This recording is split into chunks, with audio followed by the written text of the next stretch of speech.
Me father is role model రోకల్ model అంటాడు వాడు. ఎందుకంటే ఈ సన్నాసికి ఫాదర్ కంటే ఎవరు తెలియదు, అంతకంటే ఏం లేదు ఇక్కడ. ఈ తండ్రి అమాయకుడు. మా వాడికి ఏమిటో నేనంటే చాలా, వీడి ఇంతకంటే అమాయకుడు అసలు.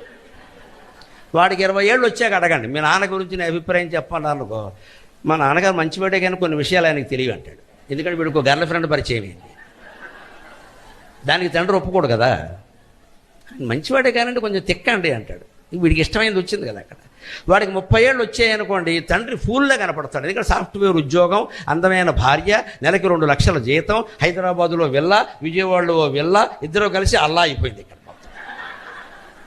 ఈ గర్వం ఉంటుంది కదా. అందుకని తండ్రి పాపం పోస్ట్ మాస్టర్గా చేసి 30,000 జీతంలో రిటైర్ అయ్యాడు. అందుకని తండ్రి విరివేధవలా కనపడతాడు. ఏంటో పెద్దవాళ్ళు ఫూల్ అంటే బాగుండదు కానండి, ఫూలిష్ అండి అంతా. అసలు అలా పల్లెటూళ్ళలో ఉండిపోయారు. మా నాన్నగారికి డెవలప్ చేయడం తెలియలే, వీడికి ఫూల్ కింద కనపడ్డాడు.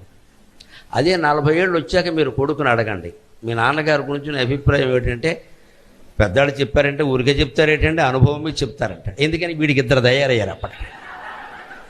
వాళ్ళు వీడి మాట వింటలేదు. అప్పుడు వీళ్ళ నాన్న వీడికి గుర్తొచ్చాడు. అంటే అభిప్రాయాలు మారిపోయే లేదా?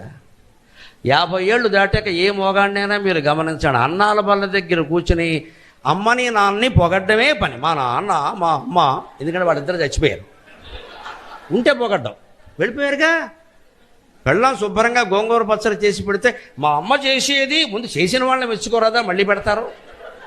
పెళ్ళాం దగ్గర అమ్మ ప్రస్తావన, అమ్మ దగ్గర పెళ్ళాం ప్రస్తావన తీస్తే నీకు సంసారం చేయడం తెలియదు, తేకూడదు. పార్లమెంట్లో కూడా తేవలసిన ప్రస్తావనలు కొన్ని ఉంటాయి, తేకుండా కొన్ని ఉంటాయి. అలాగే ఇంట్లో అత్తగారి దగ్గర కోళ్ళ గురించి, కోళ్ళ దగ్గర అత్తగారి గురించి